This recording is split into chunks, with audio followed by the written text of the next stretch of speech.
Hello friend, welcome back to my channel okay super. तो दोस्तों, आपके लिए न्यू एक मूवी का रिव्यू लेके आया हूँ, लेकिन उससे पहले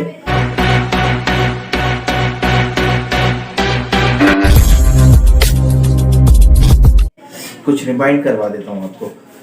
याद होगा आपको 2015 में एक मूवी रिलीज हुई थी, दृश्यम 1। साल के बाद इसी मूवी का सेकंड पार्ट जो है वो रिलीज हुआ है दृश्यम 2 के नाम से।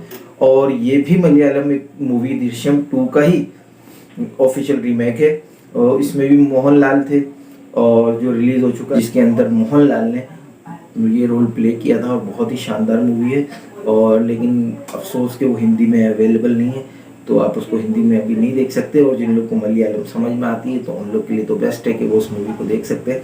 और अगर आप हिंदी में देखना चाहते हैं तो अजय देवगन का कि ये मूवी बहुत ज़बरदस्त है। तो अब ये रिलीज हुआ है हिंदी में दृश्यम 2, जिसमें अजय देवगन, तब्बो तो ऑलरेडी हैं जो पिछले पार्ट में हाफ पार्ट में भी थे।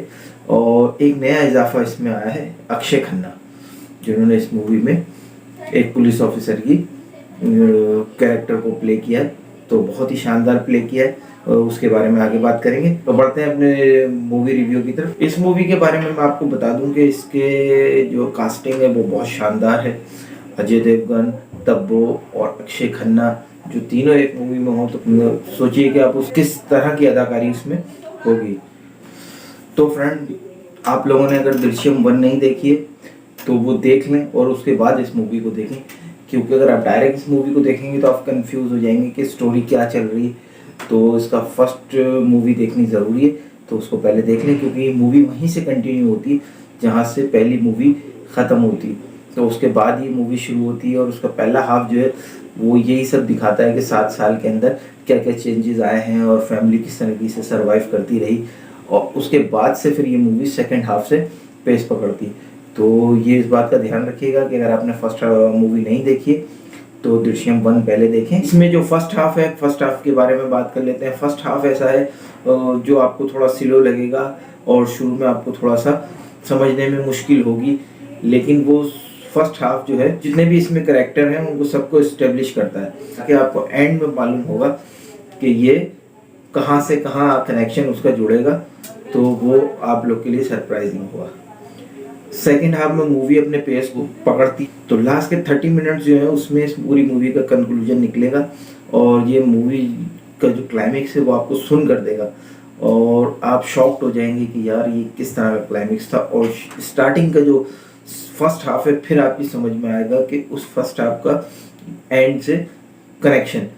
तो ये मूवी आपको जो है ना सरप्राइज करेगी। बहुत बेहतरीन मूवी है, और इसका बीजीएम बहुत बेहतरीन है, और इसका म्यूज़िक पूरी मूवी में आपको इस मूवी के बारे में बताता रहेगा कि मूवी अप डाउन कैसे चल रही है।